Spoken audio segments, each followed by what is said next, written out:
नमस्ते प्यारे बच्चों।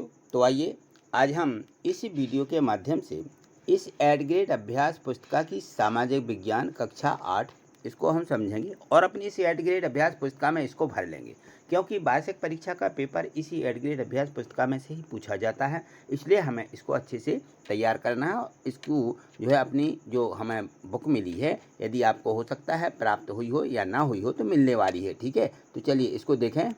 तो देखिए इसमें एड ग्रेड अभ्यास पुस्तिका सामाजिक विज्ञान कक्षा 8, तो ये जो है 2023-24 के लिए है और इसमें ये अनुक्रमणिका दी गई है। इसमें दिया गया है पाठ है, यहाँ से ये जो सूची दी गई है पाठों की, इसमें सबसे पहले तो यहाँ देखें कि ये जो हमारी सामाजिक विज्ञान है इसके 3 भाग रहते हैं। इसमें ये पहले ही है हमारा अतीत इतिहास दिया गया है, ठीक है ना। प्रारंभिक कथन कब, कैसे, कब और कहाँ। ठीक, यहाँ देखिए ये दिया गया है अध्याय 1, प्रारंभिक कथन कैसे, कब और कहाँ। तो यहाँ पे देखें तो प्रश्न 1 दिया है। प्रश्न 1 में है कि ब्रिटिश शासन काल के प्रथम और अंतिम गवर्नर जनरल कौन थे, यानी कौन थे। ठीक है ना, इसमें थे बस लिखा है। तो इसमें जो ऑप्शन दिए गए हैं, 4 ऑप्शन दिए हैं। तो यहाँ दिया गया है Warren Hastings, Lord Mountbatten. B में दिया गया है लिटन रिपन, कर्जन इरविन या वारेन हेस्टिंग्स डलहौजी। कौन थे, तो वारेन हेस्टिंग्स डलहौजी। तो इसमें ये गलत है, लेकिन जो इसका पहला ऑप्शन है वारेन हेस्टिंग्स लॉर्ड माउंटबेटन, ये जो है इसके अंतिम गवर्नर जनरल थे। तो यहाँ हम उत्तर के रूप में इसको लिख देंगे। ठीक है, इसका अगला देखें। प्रश्न 2 दिया गया है कि ये हिस्ट्री ऑफ ब्रिटिश इंडिया पुस्तक के लेखक थे। कौन थे, इसमें दिया था Charles Darwin, Max Muller, James मिल या जेम्स रेनेल। तो कौन थे, जेम्स मिल। ये हमें यहाँ पे इसको भर देना है। ठीक है, अगला प्रश्न देखें। प्रश्न 3 दिया है, इसमें है कि जब किसी देश पर पूरे देश के द्वारा दबावपूर्वक आर्थिक, सामाजिक और राजनीतिक परिवर्तन किए जाते हैं तो इस प्रक्रिया को कहा जाता है, क्या कहा जाता है। इसमें है कि पाश्चात्यीकरण, समाजीकरण, औपनिवेशीकरण या स्वदेशीकरण। तो क्या किया जाता है इसमें, औपनिवेशीकरण। तो इसका जो है सी वाला ऑप्शन सही है और हमें यहाँ पे इसको भर देना है। ठीक है, प्रश्न 4 यहाँ देखिए, इसमें दिया है प्रश्न 4 में कि महत्वपूर्ण दस्तावेजों को सुरक्षित रखा जाता है। कहाँ सुरक्षित रखा जाता है, इसमें दिया था कि पुस्तकालय में, कि अभिलेखागार में या प्रयोगशाला में या संग्रहालय में। तो कहाँ रखा जाता है इसको, सुरक्षित अभिलेखागार में। जो अभिलेखागार होते हैं इसमें इसको सुरक्षित रखा जाता है। ठीक है, प्रश्न 5 इसमें दिया है। प्रश्न 5 में कि इतिहास के आधुनिक काल को विकास का युग क्यों कहा जाता है। जो इतिहास का जो अभी का आधुनिक काल है इसको विकास का युग क्यों कहा जाता है। तो इतिहास के आधुनिक काल में विज्ञान, तर्क, लोकतंत्र, मुक्ति और समानता जैसी आधुनिकता की ताकतों का विकास हुआ है, इसलिए आधुनिक काल को विकास का युग माना जाता है। ठीक है, तो प्रश्न 6 इसमें है कि सुलेखन बीस किसे कहा गया है। तो सुलेखन बीस वे लोग होते हैं जो बहुत सुंदर ढंग से चीज़ें लिखते हैं, उनके लिए हम सुलेखन बीस कहते हैं। ठीक है, तो प्रश्न 7 देखिए, इसमें है अभिलेखागार में आप क्या क्या देख सकते हैं।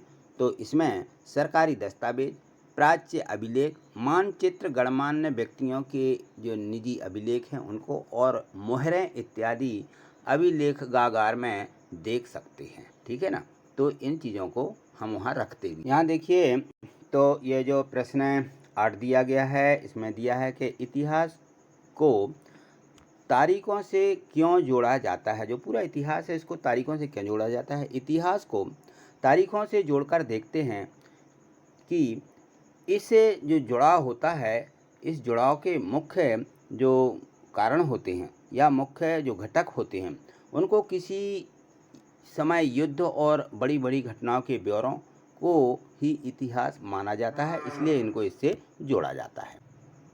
यहाँ प्रश्न 9 दिया गया है, इसमें छपाई की तकनीकी के प्रसार से जनता को क्या लाभ हुए। तो छपाई की तकनीकी के प्रचार प्रसार से संचार और पुस्तकों के उत्पादन में क्रांति आ गई। अखबार छपने लगे। महत्वपूर्ण लोगों की आत्मकथाएं स्थानीय बाजारों में बिकने लगी।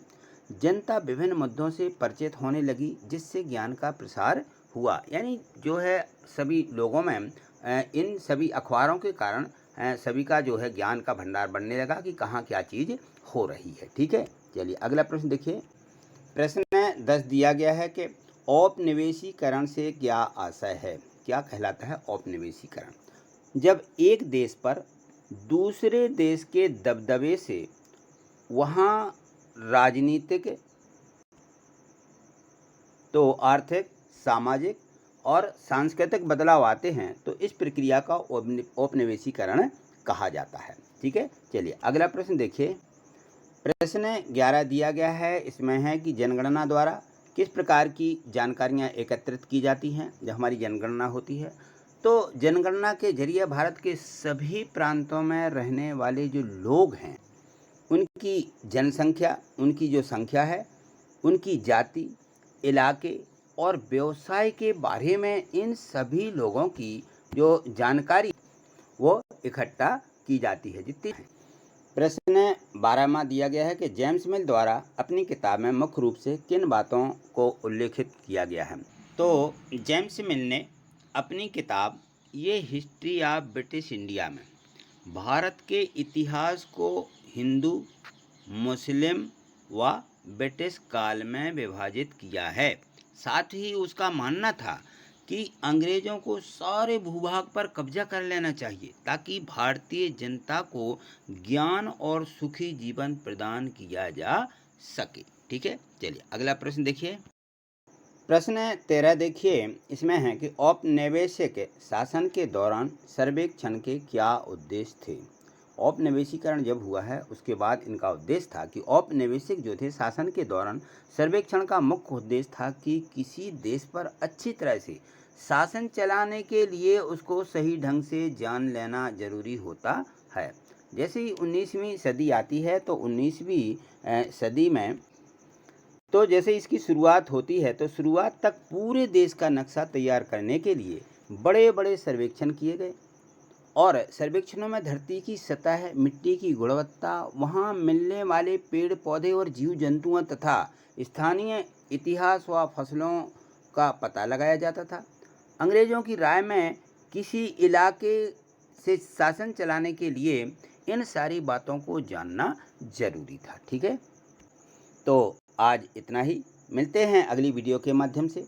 आगे देखने के लिए चैनल को सब्सक्राइब करके रखिए और प्रत्येक वीडियो को लाइक अवश्य कीजिए। ठीक है, थैंक यू, धन्यवाद।